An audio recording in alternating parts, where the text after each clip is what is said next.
1971's best overlooked and forgotten songs, tracks that shaped lives, stirred emotions, and deserved their moment back in the spotlight. Starting with Stephen Stills' Love the One You're With, we dive into a story of musical rebellion. Stills, fresh from his success with Buffalo Springfield and Crosby, Stills and Nash, struck out on his own in 1970.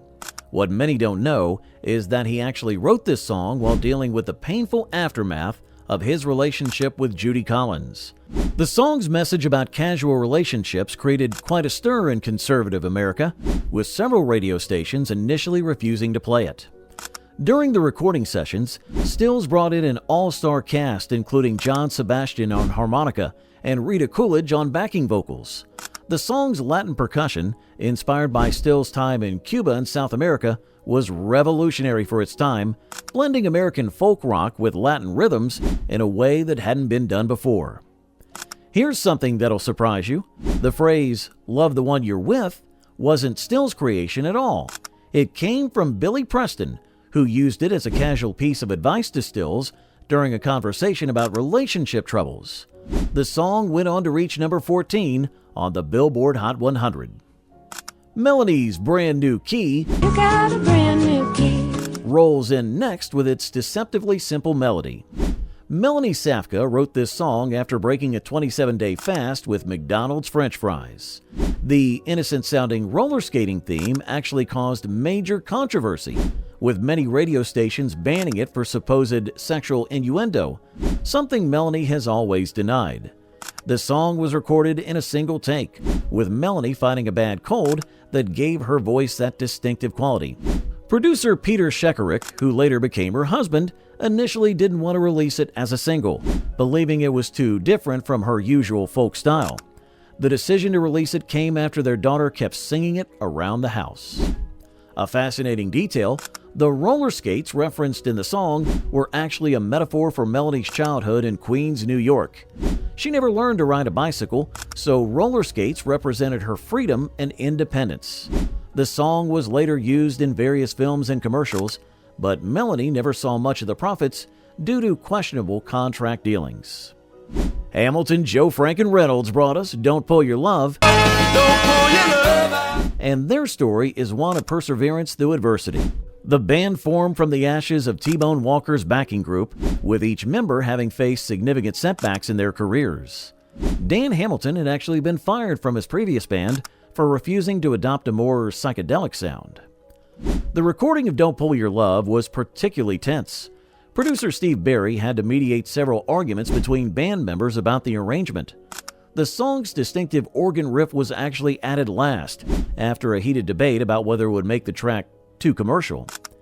Did you know that the band originally recorded this song in a completely different style? The first version was a slow ballad that sounded more like the Carpenters. The upbeat version we know today was recorded as an afterthought at the end of a session.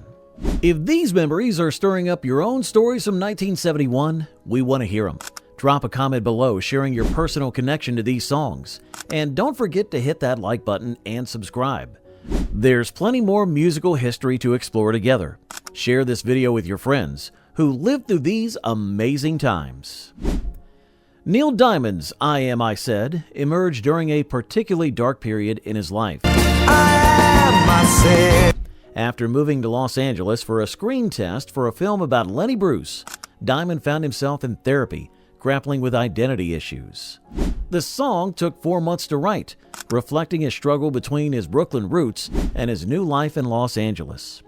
Many radio stations initially hesitated to play a song that dealt so openly with emotional vulnerability. The production of this track was particularly demanding. Diamond recorded 68 takes of his vocal performance, never quite satisfied with the result. The final version we know actually combines elements from multiple takes. Producer Tom Catalano later revealed that Diamond would often spend hours adjusting single words or phrases, obsessing over the emotional impact. An intriguing tidbit, the line, "and no one heard it all, not even the chair," has been criticized by literary critics for decades as nonsensical. After all, how could a chair hear anything? Diamond, though, has defended it explaining that the chair represented the emptiness of his apartment and his emotional state at the time. Paul McCartney's Another Day arrived with its own share of controversy. It's just another day. Released in 1971, it was McCartney's first solo single after leaving the Beatles.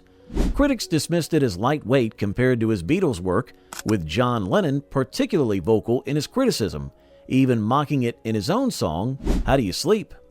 The song tells the story of a lonely woman living a mundane life, inspired by McCartney's observations of office workers in London.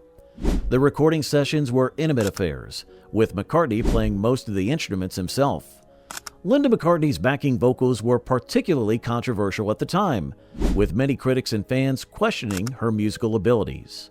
However, Paul insisted on her involvement, marking the beginning of their musical partnership that would continue with Wings. Here's something not many people know. The song was actually written during the Beatles' Get Back sessions, but was rejected by the band.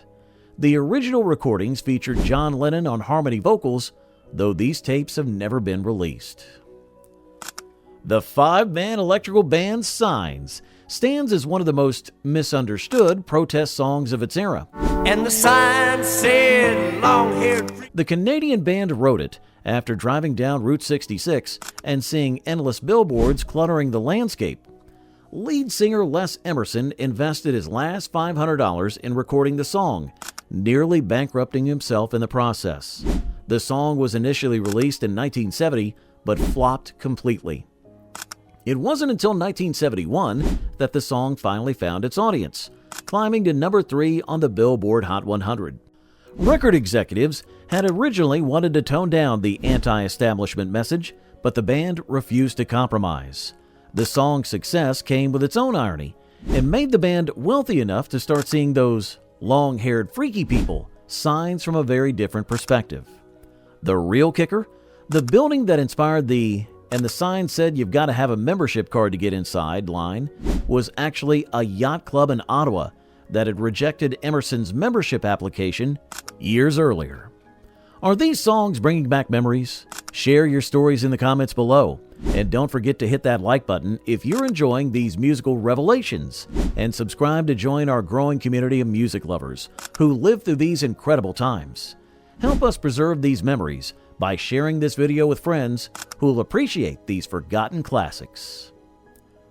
Tommy James' Dragging the Line came with its own fascinating backstory. After breaking free from the notorious Morris Levy and Roulette Records, James was finally able to record without mob influence. What many don't know is that he was actually hospitalized with a serious case of hepatitis during the song's initial recording sessions.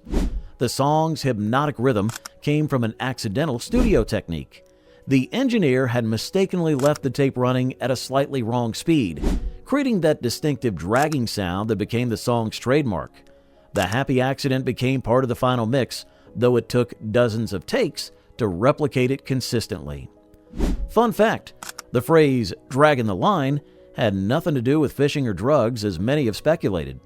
James revealed years later that it simply meant doing your job day after day, inspired by his father's work on an assembly line.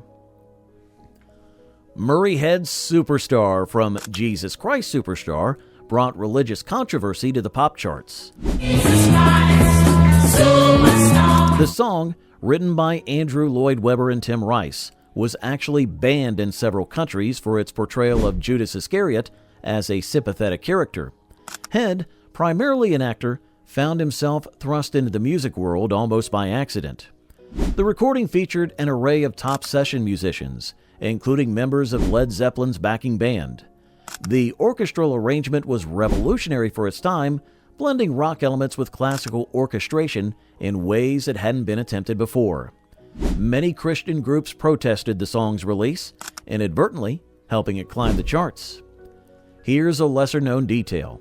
Murray Head almost didn't get to record the song.